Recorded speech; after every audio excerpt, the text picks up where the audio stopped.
नमस्कार साथियों, स्वागत है आप सभी का ज्ञान भूमि के यूट्यूब चैनल पर। मेघदूतम के 2100 प्रश्न की श्रृंखला में आज यह तीसरा वीडियो, जिसमें हम सभी देखेंगे 110 नंबर प्रश्न के आगे के प्रश्न। पहला श्लोक आप लोगों ने पढ़ लिया है। पहले श्लोक से संबंधित सभी जो प्रश्न थे उसको हम लोगों ने हल कर लिया है। अब क्रम है दूसरा श्लोक, और आगे देखते हैं कि दूसरे के बाद हम लोग कहाँ तक पहुँच पाते हैं। मैं कोशिश करूँगा कि अब कुछ शीघ्रता की जाए, माहौल बन चुका है। ठीक है, आपने 77 श्लोक पहले में देखा, 77 प्रश्न पहले में देख लिया। उसके बाद पहले श्लोक से संबंधित लगभग 30-35 प्रश्न देखा। अब दूसरे श्लोक से आज का वीडियो का प्रारंभ है, और शीघ्रता करने की कोशिश रहेगी। आप लोग भी एकदम अपने मिजाज को चुस्त दुरुस्त कर लीजिए कि श्लोक का अध्ययन करके ही हमें प्रश्न का उत्तर देना है, और उत्तर इस तरह से देना है कि कोई भी गलती हो ना। तो पहले श्लोक देख लीजिए कौन कौन है। मैं 3 श्लोक लेकर कैसे उपस्थित हूँ, शायद तीनों को करा पाऊँ। एक है तस्मिन् नद्रव कतिचिदेवला विप्रयुक्तः स कामी, दूसरा तस्य स्थित्वा और प्रत्यासन्ने। 3 श्लोक, मतलब 3 श्लोक के प्रश्नों की चर्चा कर सकूं, ऐसा सोच करके बैठा हूँ। यक्षः मेघम सर्वप्रथमम कुत्र अपश्यत। यक्ष मेघ को सबसे पहले कहाँ देखा है? तो उन स्थानों का यहाँ पर उल्लेख है जहाँ पर मेघ को यक्ष ने देखा है। तो उत्तर दें तो इसका उत्तर सही होगा रामगिरौ। रामगिरी पर्वत है, जिसका सप्तमी विभक्ति में रामगिरौ शब्द बनेगा। तो विकल्प डी सही होगा, कैलाश, अलकापुरी, विंध्य पर्वत। ये तीनों ऑप्शन इस प्रश्न के अनुसार सही नहीं है। विप्रयुक्त इत्यस्य स्वरूपम इदम अस्ति। स्वरूप क्या है? तो वी है, प्र है, युज धातु है और अक्ता प्रत्यय है, तब जाकर विप्रयुक्त बनता है। वी, प्र, युज और अक्ता। विकल्प बी में यह मिल गया, अर्थात विकल्प बी सही है। बी, प्र, युज, अक्ता, धातु इसमें युज है। और ये विशेषण किसका है? यक्ष का। कामी पदस्य प्रकृति प्रत्यय वर्तेते। कामी पद में प्रकृति और प्रत्यय क्या है? कामी स्वभाव हुआ, कामयते तच्छील, इस तरह से इसका हम अर्थ लगाएंगे। और कमु धातु से ऋणी प्रत्यय होकर के यह शब्द बनेगा। इसमें ऊ का अनुबंध लोप होकर के कम आपको लिखित मिल रहा है। तो कम और ऋणी, ऐसा विकल्प का चयन करना है। 112 नंबर का प्रश्न का विकल्प सी होगा। यक्ष की अवस्था कैसी हो गई थी? यक्ष की अवस्था कैसी हो गई है ना, क्योंकि हम लोग मेघदूत जो पढ़ रहे हैं तो वर्तमान ही हमारे लिए। तो यक्ष की अवस्था कैसी हो गई है? प्रफुल्लित है, कि अत्यंत कृशांग है, कि सुललित है, कि दीप्ति युक्त है। तो तीनों ये जो शब्द हैं यह सकारात्मक है। एक में प्रसन्नता की बात की जा रही है, एक में सुललित बहुत सुंदर होने की बात की जा रही है, और एक में तो चमक से युक्त होने की बात की गई है। लेकिन बेचारा यक्ष तो अभी इस अवस्था में नहीं है, यह बी वाले अवस्था में अत्यंत कृश अंग, अत्यंत कमजोर अंग वाला हो चुका है। यक्ष की अवस्था विकल्प बी सही है। वप्रक्रीड़ा परिणत गज प्रेक्षणीयम ददर्श इत्यत्र को अलंकार। यहाँ पर अलंकार कौन सा है? अर्थांतर न्यास, वक्रोक्ति, तोपमा, विभावना। समर्थन नहीं है, और अन्य प्रकार की ऐसी उक्ति भी नहीं बोली जा रही है। बिना विभावना, बिना हेतु के कार्य की उत्पत्ति के प्रसंग में है, वह भी नहीं है। लुप्तोपमा इसलिए सही है कि वह प्रक्रीड़ा में परिणत गज के समान मेघ को उसने देखा है। तो यह विशेषण मेघ का है, लेकिन यहाँ पर इव शब्द का लोप है, तो लुप्तोपमा अलंकार इसका उत्तर सही होगा। वह प्रक्रीड़ा परिणत गज इव प्रेक्षणीयम मेघम ददर्श। कह अबला विप्रयुक्त। कौन अबला से विप्रयुक्त है? अबला से वियुक्त हो चुका है, अलग हो चुका है। तो अबला से वियुक्त कौन है यहाँ पर? विकल्प सी यक्ष सही होगा। देखिए, हमारा अभिप्राय है इन प्रश्नों के बीच में कि मैं आपको इस स्तर तक प्रश्न पूछ लूँ, वो आसान भी हो कठिन भी हो, कि सारे के सारे बिंदु श्लोक से संबंधित क्लियर हो जाए। घुमा फिरा करके सभी बिंदु को पूछ लेना है। कह कामी, कामी कौन है? तो अभी कामी में आपसे प्रकृति प्रत्यय पूछा था, और अब पूछा जा रहा है कि कामी कौन है। तो कामना से युक्त कौन है? कामना किसके पास में है? यक्ष के पास में कामना है। वह कामना क्या है, आगे पता ही चल जाएगा, कि चल जाएगी कि क्या है कामना। पत्नी के पास में संदेश को भेजना है। कह कामी यक्ष। ये विकल्प कुछ अलग भी रखे जा सकते थे, ठीक है, तो यक्ष है।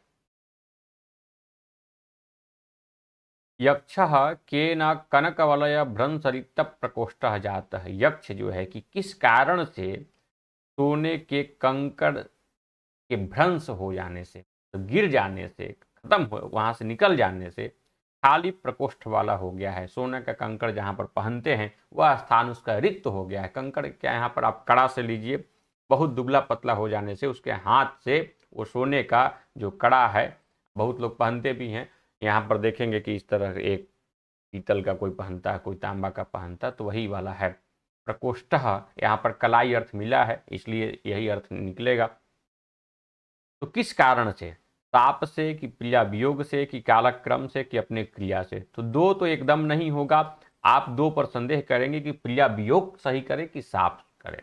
तो देखिए वह जो दुर्बल हुआ है वो प्रिया वियोग के चलते हुआ है।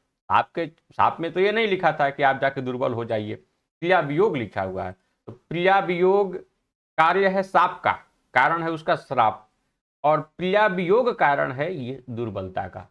तो प्रिया वियोग इसका विकल्प सही होगा। मैं भी बीच बीच में उत्तर अपने किताब में देख लेता हूँ कि जो बोल रहा हूँ सही बोल रहा हूँ ना, क्योंकि पढ़ाते समय तो लग रहा कि हाँ सही है, और पुस्तक में भी वही उत्तर लगाया हूँ कि नहीं। जहाँ पर संदेह होता है तो जो नज़रें झुकती हैं वो यही काम करती है।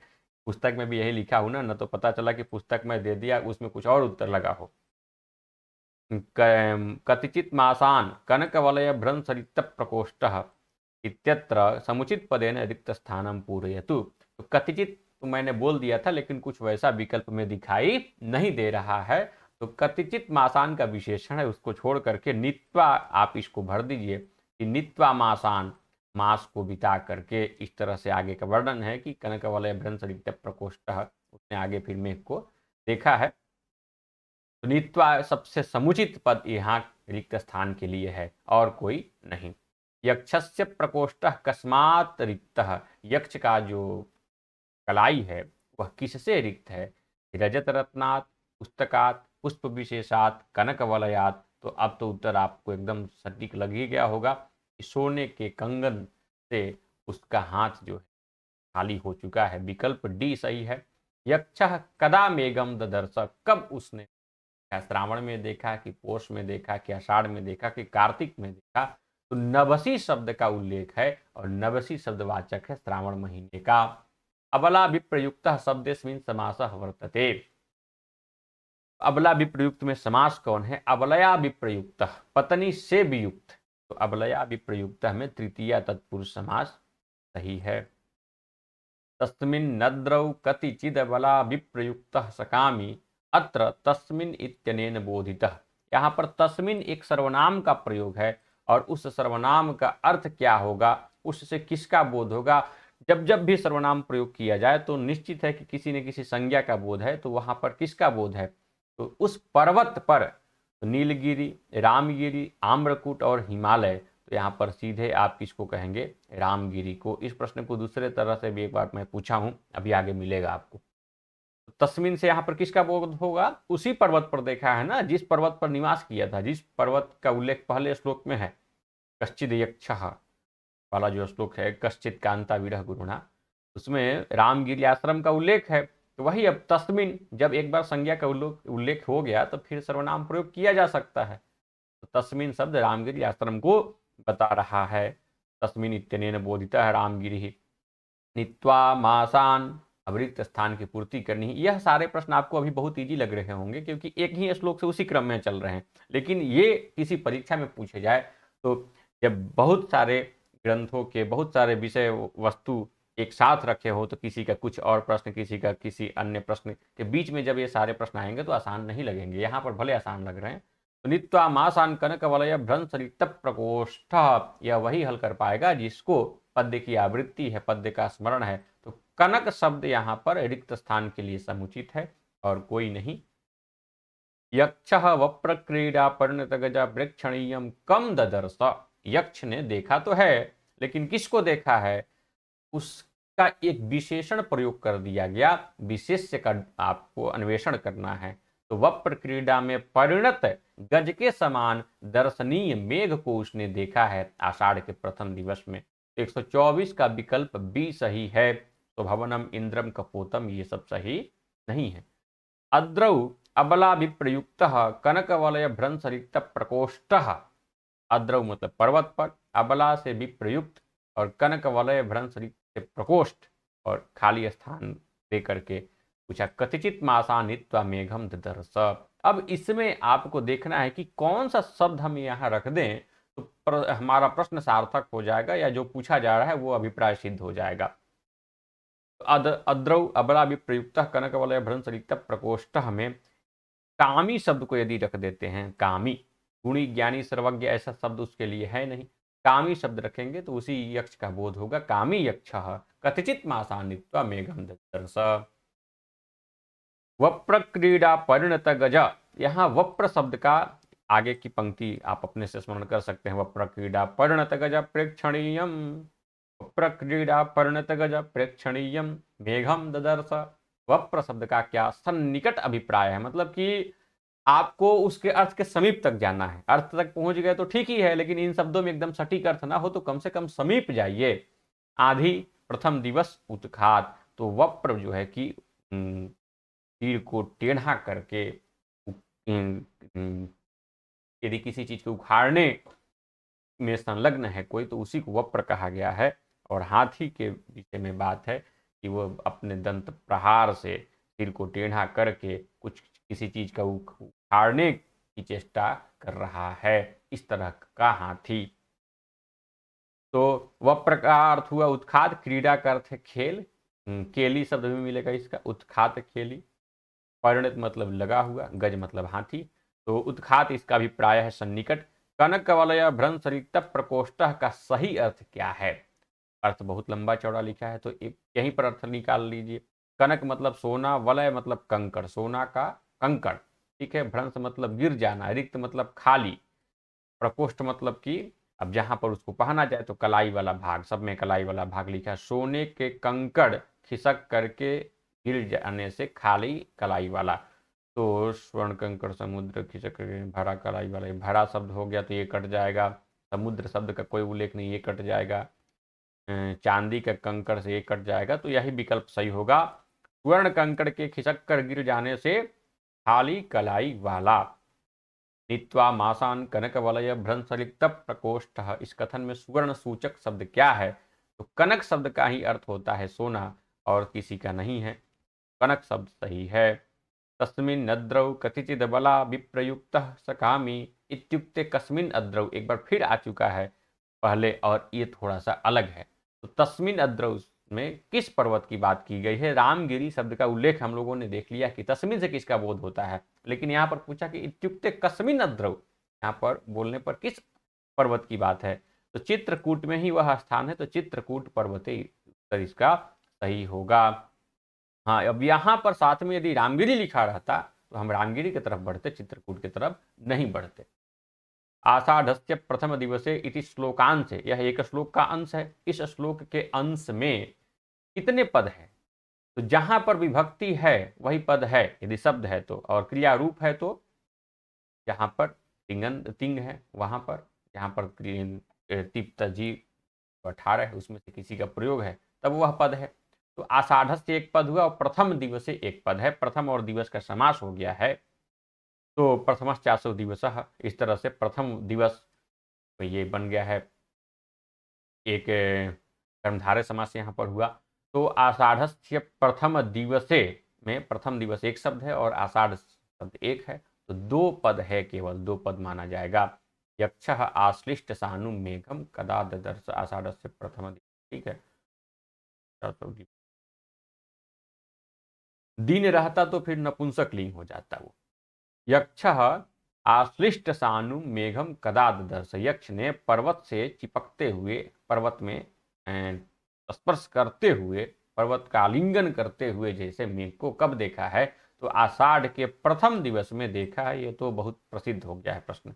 तस्मिन् अद्रौ कतिचिद बला विप्रयुक्त सकामी, यहाँ अद्रौ का तात्पर्य क्या है? तो अद्र अद्री शब्द है, अद्री का सप्तमी एक वचन में बना है अद्रौ, तस्मिन् भी उसी का विशेषण है जो सर्वनाम के रूप में सप्तमी एक वचन में है। तो अद्री का अभिप्राय यहाँ पर पर्वत से है, 132 का विकल्प ए सही होगा। ये सारे के सारे प्रश्न आप देख रहे हैं परीक्षा प्यूषम साहित्य खंड की पुस्तक, इसमें 11,051 साहित्य के प्रश्न हैं और इसी का दूसरा भाग जो है वह व्याकरण का है। जिस तरह से आप इस पुस्तक के प्रश्नों को देख करके ये समझ गए होंगे कि बहुत व्यवस्थित तरीके से एक एक श्लोक का क्रमशः प्रश्न लिखित है, उसी तरह से व्याकरण में भी एक व्यापक अंश में प्रश्न का संग्रह है जिसमें 13,385 है, यहाँ पर लिखा भी है 13,385 और साहित्य में 11,051, दोनों को मिलाकर के 24,435 36 प्रश्न है, 36 है। तो इसका एक नाम है चतुर्विंशति शास्त्री प्रश्न संहिता। इस पुस्तक का दोनों भाग मिलाकर के दोनों में लगभग 1200 पेज हैं, 1181-82 पेज है और मूल्य इनका है। आप इच्छुक हैं तो इसको ले सकते हैं और खूब प्रश्नों का अभ्यास कीजिए, किसी भी परीक्षा के लिए आपके लिए रामबाण है ये। मेघदूत के 2100 प्रश्न में अगला प्रश्न है मेघ कीदृशो भवति, मेघ कैसा होता है। तो अब अगला श्लोक प्रारंभ हो गया, यह श्लोक पहला हम लोग देख लिए। अब यहाँ पर अगला श्लोक है तस्य स्थित्वा कथम पुरः कौतुकाधान हेतु, तो कैसा होता है, तो कौतुक अर्थात उत्सुकता का उत्पादक का कारण होता है।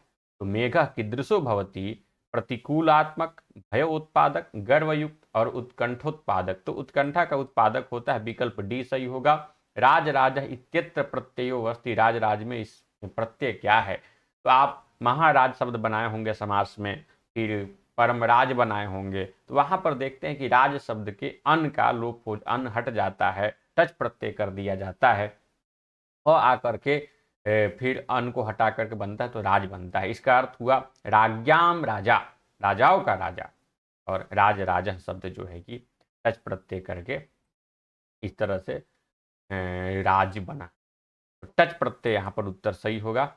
मेघालोके भवति सुखिनोप्यन्यथा वृत्ति चेतः कंठाश्लेष प्रणयिनी जने किम पुनर्दूर संस्थे इत्यत्र को अलंकारः। तो यहाँ पर एक वर्णन है ऊपर में तस्य स्थित्वा कथमे पूरा कौतुकाधान हेतु अंतर्वास्प चिरमनुचरो राजराजस्य दध्यौ। यक्ष की स्थिति है गड़बड़ और वह किसी भी प्रकार से बहुत कष्टपूर्वक उसके सामने खड़ा हुआ, मेघ के सामने, और उसका समर्थन किया जा रहा है कि मेघ का जब आगमन होता है तो सुखी व्यक्ति का चित्त भी किसी दूसरे प्रकार का हो जाता है। तो फिर तो वह उस प्रकार का है यक्ष जो सदैव इसकी प्रिया कंठ का आलिंगन चाहती है और वह है दूर।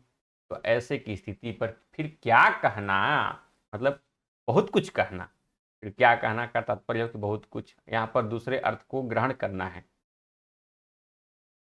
मेघालोके भवति सुखिनोप्यन्यथा वृत्ति चेतः में अलंकार है अर्थांतर न्यास पूर्व की जो दो पंक्तियां है इस पद्य में, यह पद्य देख लीजिए तस्य स्थित्वा कथम पूरा, इस पद्य में जो पूर्व की दो पंक्तियां है उसका इन कथन से समर्थन है, इस कथन से समर्थन है। और जब भी समर्थन होता है कभी सामान्य से विशेष का समर्थन हो सकता है और कभी विशेष का सामान्य से समर्थन हो सकता है। तो यहाँ विशेष का सामान्य से समर्थन करके अर्थांतर न्यास अलंकार है।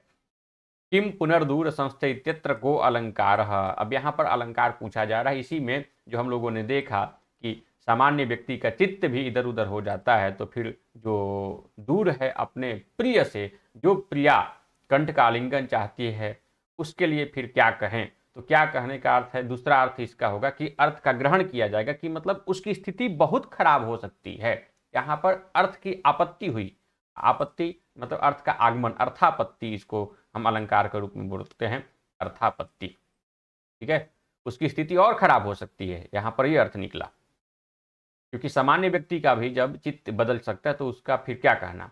अधोलिखितम कथनानुसारम उचितम विकल्पम चिनुत, विकल्प चयन करना है, पहले दो ठे चयन पढ़ लीजिए। राज राजस्य अनुचर अंतर्वाष्प जाता है, राज राज है कुबेर और उनके अनुचर जो है कि आंख में आंसू लिए हुए हो गया है, और इसके पीछे कारण दिया कि कौतुकाधान हेतु मेघस्य दर्शनेन, कौतुक उत्सुकता का उत्पादन करने वाला कारण मेघ के दर्शन से। अब इसमें पूछा गया कि ए बी इत्यनेन समर्थित, ए जो है कि बी से समर्थित हो रहा है क्या, या बी ए से समर्थित हो रहा है क्या, ए बी इत्यस्य पार्थक्यम दर्शयति, दोनों में पृथकता है क्या, ए बी उभौ असत्य, दोनों असत्य है क्या, तो असत्य तो नहीं है, पार्थक्य भी नहीं है, यहाँ समर्थन की बात है तो ए जो है कि एक इस तरह का वाक्य है जिसमें बताया गया कि वो आंख में आंसू लिए हुए हो गया है, और नीचे वाले वाक्य से समर्थन दिया जा रहा है, कारण बताया जा रहा है कि क्यों हो गया है। तो कौतुक के आधान का जो हेतु है उसका दर्शन कर लिया है, तो ए बी इत्यनेन समर्थ्यते, यह सही होगा।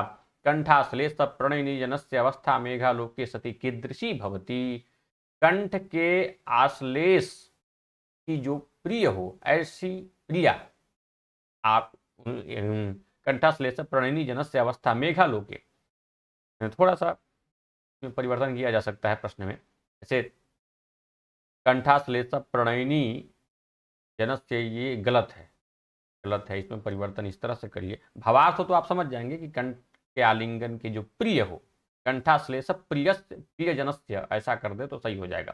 कंठ के आश्लेष के प्रियजन की अवस्था मेघलोक में कैसी हो जाती है, लेकिन ये कंठाश्लेष प्रणयनी शब्द आया है यक्षिणी के लिए, तो हम इस अवस्था में न बात करें क्योंकि वहां पर यक्ष की चर्चा है। चलिए जो लिखा है उसके साथ यदि उत्तर देते हैं, तो कंठाश्लेष प्रणयनी जनस्य अवस्था मेघालोके सती कीदृशी भवती। देखिए आप कहेंगे जब आप ही लिखी हैं तो ऐसा हो कैसे जाता है। देखिए जब लिखी जाती है ना बातें, जब प्रश्न लिखे जाते हैं तो धारा प्रवाह लिखे जाते हैं, उसमें हो सकता है कि कभी काल मानसिक अवस्था इधर उधर हो गई तो किसी का किसी के साथ संबंध बन गया। यहाँ पर यक्ष की अवस्था की बात है, या यक्ष के जैसे अन्य लोग भी हैं जिनकी प्रिया दूर है और वह प्रिया आलिंगन चाहती है। कंठाश्लेष प्रणयनी जने प्रियस्य अवस्था मेघालोके, कर लीजिए, कंठाश्लेष प्रणयनी जने प्रियस्य अवस्था मेघालोके कीदृशी भवती। तो प्रिय की अवस्था कैसी होती है जब कंठ के आलिंगन करने वाली दूर हो तो। अन्यथा वृत्ति अर्थात वह चित्त अपने सामान्य व्यवहार को नहीं अपनाता है, अपने सामान्य व्यापार को नहीं करता है, थोड़ा सा उसमें परिवर्तन देखने के लिए मिलता है। राज राजस्य अत्र समासः वर्तते, पहले ही चर्चा हो गई है कि राज्ञाम राजा, राजाओं के राजा, तो राज्ञाम षष्ठी तत्पुरुष, इसका उत्तर सही होगा 139 का सी। कह राज राजा, राजाओं के राजा किसको कहा गया, तो कुबेर को कहा गया है, और उसी का अनुचर है यक्ष। तस्य पुरः कथमपि स्थित्वा इत्यत्र तस्य सर्वनामनः प्रयोगः कस्मै कृतः। उसके आगे किसी भी प्रकार से खड़ा होकर के अपने बातों को कहा है या चिंता मग्न हुआ है, तो किसके सामने। तस्य पुरः में तस्य का क्या अर्थ है, यह तस्य सर्वनाम किसके लिए प्रयोग है, तो मेघ के आगे वो खड़ा हुआ है, तो 141 का विकल्प सी सही होगा। कथमपि पुरः अंतर्वाष्प हरित स्थान की पूर्ति करनी है। हम ऐसा क्या इसमें भर दें कि वाक्य हमारा सार्थक हो जाए। तो स्थित्वा कथमपि पुरः अंतर्वाष्प, अनुचरः कथमपि पुरः अंतर्वाष्प, कौतुकाधान हेतु कथमपि पुरः दध्यौ। तो स्थित्वा को यदि रख देते हैं तो सही हो जाएगा। स्थित्वा कथमपि पुरः, कथमपि पुरः स्थित्वा, ठीक। 142 का विकल्प कौतुकाधान हेतु पुरः कथमपि स्थित्वा, कौतुकाधान हेतु यहाँ पर ज्यादा सही होगा, इसको कर ली। कौतुकाधान हेतु, कौतुकाधान हेतु कथमपि पुरः स्थित्वा अंतर्वास। ठीक है, ऐसे आप सोचेंगे कि ये प्रश्न तो सभी लगभग लग ही रहा है, लेकिन हमें एक ऐसे शब्द का चयन करना है जो बहुत ही समीप जाए, सोच विचार करने पर आप इसको समीप ले जाएंगे। मैंने पहले स्थित्वा का चयन किया, फिर लगा कि नहीं कौतुकाधान है तो करना चाहिए। 142 का पुस्तक में भी ठीक है। दध्यव रूप बनता है, दध्यव रूप कहाँ बनेगा, तो चिंता के अर्थ में ध्यय धातु है, उसी का लीट लकार प्रथम पुरुष एक वचन में यह रूप बनेगा दध्यव। 143 का विकल्प बी, ठीक है। सुखिनः चित्त बी न, सुखिनः चित्त अन्यथा वृत्ति कदा भवती। सुखी का भी चित्त अन्य व्यापार वाला कब हो जाता है, तो मेघ के अवलोक करने पर। अब यदि इसमें विरह भी है, लेकिन विरह नहीं होगा क्योंकि श्लोक के अनुसार लिखा कि मेघालोके, तो मेघ के अवलोक, मेघ को देखने से, मेघ का प्रकाश होने से, मेघ का आगमन होने से यह अर्थ निकलता है, तो मेघालोके सही है। तस्य स्थित्वा कथमपि पुरः कौतुकाधान हेतु अत्र चिन्हांकित पदेन ज्ञापितः। इसमें चिन्हांकित पद आप देख ही रहे हैं कि यह है। कौतुकाधान हेतु शब्द से किसका ज्ञापन हो रहा है? तो वह ज्ञापन है 145 का विकल्प सी। कौतुक उत्सुकता, आधान मतलब उत्पादन, हेतु मतलब कारण, कौतुक के, उत्सुकता के, कौतूहलता, कौतूहल, इसका उत्पादक कौन है? तो मेघ है। उत्तर इसका सी सही होगा। मेघदूते अंतर्वाष्प का, मेघदूत में अंतर्वाष्प शब्द किसी के प्रयोग किया गया है। अंतर्वाष्प मतलब कि इसके आंखों में आंसू है, वाष्प है, तो वाष्प ही आगे निकल करके आंसू बनता है, तो वाष्प के रूप में है वो अंतर्वाष्प। जिसके अंदर वाष्प है वह कौन है? तो यक्ष ही है, लेकिन इसमें यक्ष नहीं लिखा। यक्ष के लिए एक शब्द लिख दिया गया, राजराजस्य अनुचर। पूरा एक अव्यय है जिसका अर्थ है आगे। कौतुकाधान हेतु जो है कि उसका अर्थ है मेघ। मेघ मेघ लिखा ही है, राजराजस्य अनुचर, इसका उत्तर सही होगा 146 का विकल्प सी। राजराजस्य अनुचरो मेघस्य पुरः दध्यौ। रिक्त स्थान में हम क्या भर दें? तो चिरम दध्यौ लिखा है, मतलब बहुत देर तक चिंता किया। राज का जो अनुचर है मेघ के सामने बहुत देर तक चिंतन किया। यही से दध्यौ लिट लकार प्रथम पुरुष एक वचन। कंठाश्लेष प्रणयिनी, आगे क्या भरें कि पूर्ति हो जाए इस पंक्ति की? तो कंठाश्लेष प्रणयिनी जने किम पुनर्दूर संस्थे। कंठाश्लेष प्रणयिनी जने किम पुनर्दूर संस्थे, इसमें जन शब्द किसका बोधक है? तो अब वही चर्चा आ गई जिसका हम लोग अभी तक ने उल्लेख किया है, तो यक्षिणी का बोधक है। ठीक है। और कंठाश्लेष प्रणयिनी जनस्य मेघस्य प्रियस्य मेघालोकी इसी अवस्था भवती, ये प्रश्न था। तो यक्षिणी का उत्तर सही होगा। राजराजस्य अनुचरः कह, तो यक्ष है। राजराज का अनुचर कौन? यक्ष। शायद दोबारा आ गया क्या? नहीं, कह राजराज था पहले। मेघदूते यक्षस्य कृते कह कौतुकाधान है, तो मेघदूत में यक्ष के लिए कौन कौतुकाधान है? कौतुकाधान एक बार आ गया, तो यक्ष के लिए कौन है? वर्षा काल है, मेघ है कि इंद्र है कि सुखी है? सुखिना अर्थात बहुत सारे सुखी लोग, तो नहीं, मेघ ही है, वर्षा काल नहीं है। वर्षा काल का उल्लेख इस तरह से नहीं है कि वर्षा काल आने पर उसको बेचैनी हुई, उसको उत्सुकता हुई, मेघ के आगमन से। तो कौतुक का आधान यहाँ पर मेघ है। मेघस्य पुरः कथम स्थित्वा यक्ष चिरम दध्यु, मेघ के आगे किस प्रकार से खड़ा होकर के यक्ष देर तक चिंता किया? सुखेन, उत्कंठ्या, गरीयसा, प्रयत्नेन, दुखेन। सुखपूर्वक खड़ा हुआ नहीं, उसमें तो लिखा कथमपि, किसी भी प्रकार से, मतलब बहुत कष्टपूर्वक, बहुत प्रयास करके। तो बहुत प्रयास का भाव किस विकल्प में है? सी विकल्प में, गरीयसा प्रयत्नेन, सुखेन, उत्कंठ्या, गरीयसा प्रयत्न अर्थात भारी प्रयास से, कह सकते हैं कि प्रयास की अत्यधिकता से बहुत प्रयास किया, तब जाकर के देर तक वहां पर चिंता किया, तो उसकी स्थिति बहुत खराब हो रही है, ये भाव है। मेघस्य पुरः कथम स्थित्वा, तो सी विकल्प सही है। कंठाश्लेष प्रिया कुत्र स्थिता अस्ति, जिस पद्य को आप पढ़ रहे हैं उस पद्य में पूछा जा रहा है कि कंठ के आश्लेष की जो प्रिया है वह कहाँ पर है? समीप में ही है कि अपने माता के घर में है कि विहार यात्रा में है कि दूर है?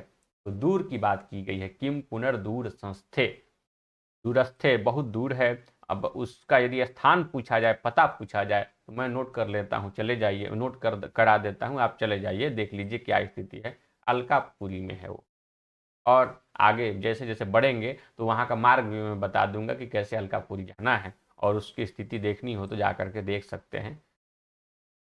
अंतर्वाष्प सन का अर्थ क्या है? सन तो यहाँ पर एक बोधक है, क्रिया की पूर्ति की बात है, या क्रिया हो गई ऐसा, इस बात का द्योतक है। अंतर्वाष्प है आंखों में आंसू रोक करके, आंखों में आंसू रोक करके, धूल रोक करके, धूम रोक करके नहीं, आंखों में आंसू रोक करके अर्थ सही होगा। मेघालोके सुखिनः अपि भवन्ति अन्यथा वृत्ति चेतः, अन्यथा वृत्ति चेतः, तदन्यथा वृत्ति चेतः, वृथा वृत्ति चेतः। अब विकल्प बी सही हो गया, अन्यथा वृत्ति चेतः। मेघालोके सुखिनः अपि अन्यथा वृत्ति चेतः भवति। जीमूतेन पदस्य को अर्थ, जीमूत पद का क्या अर्थ है? तो जीमूत कहा गया है मेघ को, और तृतीया का है तो मेघ के द्वारा अर्थ निकलेगा। जीमूतेन आगे पूर्ति करनी है, जीमूतेन के बाद क्या सही हो भरे कि सही हो जाए।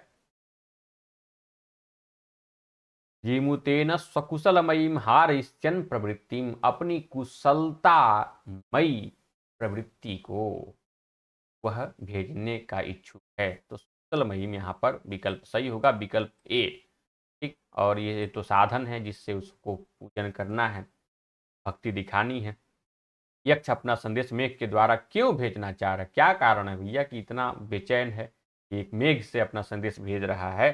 तो सोच रहा है कि हमारी पत्नी जीवित रहे, उसके लिए उल्लेख है दयिता जीविता लंबनार्थी। देखिए ना, लिखा है ना यहाँ पर, प्रत्यासन्य पर हम लोग पहुंच गए हैं, दयिता जीविता लंबनार्थी।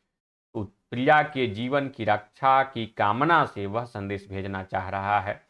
यक्ष यक्ष कई ही मेघस्य स्वागतम कृतवान आसीत।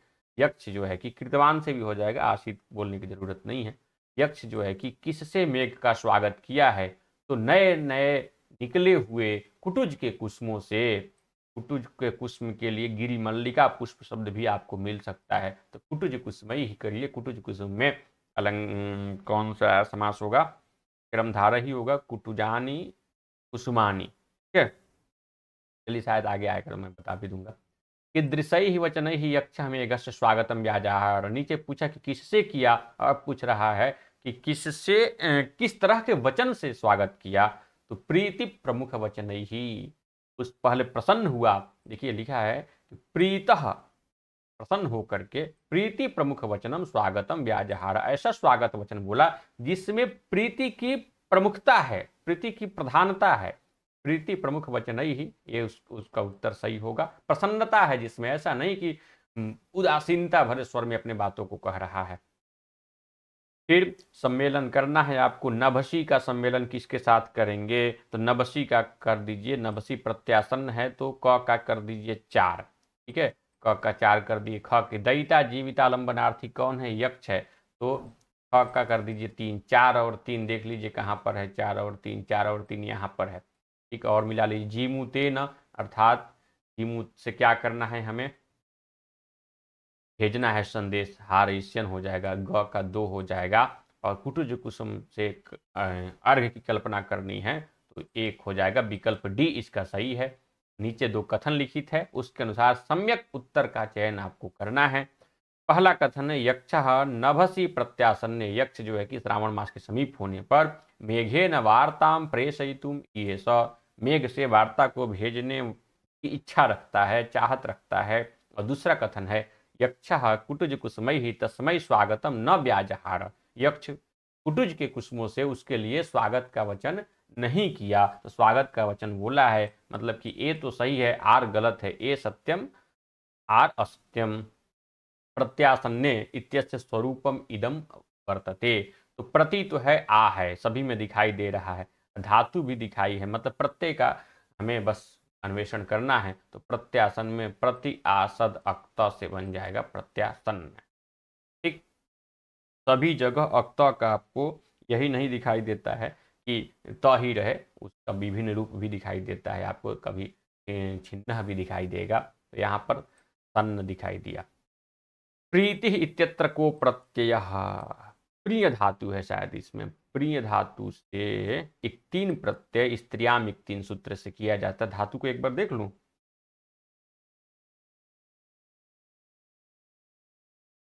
चलिए मिलेगा नहीं, बाद में देख लेंगे। यही होगा प्रिय य। अगला है नवसी इति पदस्य को अर्थ, तो नवसी पद का अर्थ होता है श्रावण मास में। और एक प्रश्न पहले आया था जिसमें पूछा था किस महीने में, किस महीने की समीपता है ना। तो गलत उसका उत्तर नहीं ना देख लिए थे।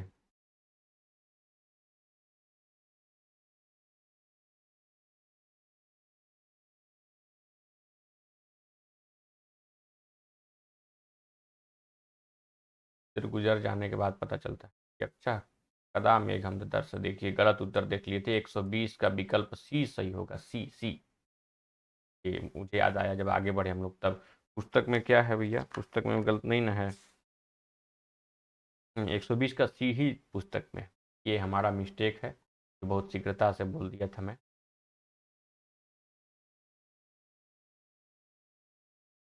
हम्म, कस्य प्रत्यासन्ने दयिता जीवितालंबनार्थी यक्षः उद्विग्न मनः, किसके समीप होने पर दयिता के जीवन का आलंबन चाहने वाला यक्ष विघ्न मन है, बेचैन मन वाला हो गया है। तो श्रावण मास की समीपता है और देखा है आषाढ़ मास में। सप्रत्यग्रैः कुटजकुसुमैः कल्पितार्घाय तस्मै अत्र चिन्हांकिते शब्दे को समासः। कल्पित अर्घ कुटजकुसुमैः में चिन्हांकित है, तो कुटजकुसुमैः में क्या समास है? कर्मधारय समास है। कुटुजानि तानि कुसुमानि, यही होगा। कुटुजानि च तानि कुसुमानि और तैहि, कुटुजानि च तानि कुसुमानि तैहि, ये करण है, क्रिया है। तो कर्मधारय समास इसका उत्तर सही होगा। कल्पितार्घाय इत्यत्र कः समास, कल्पितार्घाय में क्या समास है? तो जिसको कर दिया गया है अर्घ की कल्पना, ये अर्थ लेकर के बहुब्रीहि हो जाएगा। कल्पितः अर्घः यस्मै, या कल्पितः अर्घः यस्य सः तस्मै। कल्पितार्घः पहले कर लीजिए, कल्पितः अर्घः यस्य सः, जिसके लिए, जिसका अर्घ की कल्पना कर दिया गया, ऐसे के लिए बहुब्रीहि समास। यक्षः केन स्वकुशल वार्तां प्रेषयितुं, प्रेषयितुं, थोड़ा सा मिस्टेक है इसमें, प्रेषितुं, प्रेषितुं, प्रेषयितुं, ये स इसकी, किससे? तो जीमूतेन, अपने मित्र से, पत्र से, सूर्य से नहीं, जीमूतेन, और जीमूत का अर्थ यहाँ पर क्या लिया जाएगा? मेघ। प्रत्यासन्ने नभसि इत्यवस्थायाम कह दयिता जीवितालंबनार्थी, श्रावण मास के नजदीक होने पर कौन है अपने पत्नी के जीवन को चाहने वाला? तो वह यह है यक्षी ही। जीमूतेन सकुशलमयी हारयिष्यन् प्रवृत्तिम इत्यत्र कह स्वप्रवृत्तिम हारयिष्यन्, कह हारयिष्यन् से ही है कि वो इच्छुक है। कौन चाहता है भैया? तो यक्ष ही चाहता है अपनी कुशलता वाली प्रवृत्ति को भेजना अपने पत्नी के पास में। नीचे तोय उसका वाचक नहीं है, मेघ और कुबेर तो अलग हैं ही। सप्रत्यग्रह ही कुटज कुसुमै कल्पितार्घाय तस्मै चिन्हांकित पदे न, तस्मै चिन्हांकित पदे न कह बोधितः, वह तुरंत तुरंत निकले हुए कुटुज के कुसुमों से अर्घ की कल्पना कर दिया उसके लिए। तस्मै शब्द से किसका बोध होगा? जिसके लिए अर्घ की कल्पना की गई है। अर्घ कल्पित है, अर्थ मतलब कल्पित का यहाँ पर क्या अर्थ है? अर्घ दे दिया गया। तो तस्मै किसका बोधक होगा? कौतुकाधान हेतु अर्थात मेघ का, और तीनों में से कोई शब्द मेघ का वाचक नहीं है। स्वागतम व्याजहार, यहाँ जो चिन्हांकित क्रिया है यह व्याजहार क्रिया है, इसका कर्ता कौन है? तो स्वागत को कौन प्रस्तुत करता है? यक्ष प्रस्तुत करता है। 173 का विकल्प बी सही हो जाएगा। स्वागतम व्याजहार यक्ष। कीदृशै ही कुटज कुसुमै ही मेघाय राजराजस्य अनुचरेण अर्घ कल्पित, किस प्रकार के कुटज कुसुम से मेघ के लिए, जो राजराज का अनुचर है, उसके द्वारा अर्घ की कल्पना की गई, अर्घ दिया गया। तो प्रत्यग्रही ही, और प्रत्यग्र का अर्थ क्या है? तुरंत तुरंत, एकदम ताजे ताजे खिले हुए, तुरंत निकले हुए, ताजे ताजे खिले हुए। कह प्रीतः तन प्रीति प्रमुख वचनम व्याजहार, स्वागत वचन को बोला है। कौन प्रसन्न होकर के और प्रसन्नता की प्रमुखता वाले वचन को बोला है? वह है यक्ष, जो मेघ के लिए बोला है स्वागत वचन। दयिता जीवितालंबनार्थी का सही अर्थ क्या है? दयिता जीवितालंबनार्थी का सही अर्थ यही है। दयिता मतलब प्रियतमा, तो प्रियतमा, प्रियतमा सभी जगह है। उसके जीवन का आलंबन का इच्छुक, आलंबन मतलब रक्षा, जीवन बना रहे। प्रियतमा की जीवन रक्षा न चाहने वाला, ये नौ से गलत हो गया। प्रियतमा की जीवन से स्वजीवन चाहने वाला, अपने जीवन की चर्चा इस शब्द में तो नहीं है। पत्नी के जीवन पर आलंबित, यह भी नहीं है। प्रियतमा की जीवन रक्षा चाहने वाले, यह अर्थ निकलेगा, चाहने वाले, चाहने वाला। तो इस तरह से आपने देखा, और ये सारे प्रश्न का खजाना, समुद्र कहाँ पर है? ये सारे प्रश्न का समुद्र यही है। आप एकदम अविलंब मंगाइए, यदि संस्कृत के विद्यार्थी है तो खूब पढ़िए, प्रश्नों का अभ्यास इतना कीजिए, या आपसे कोई भी प्रश्न आगामी परीक्षा में न छूटे। धन्यवाद, फिर मिलते हैं हम लोग अगले वीडियो में।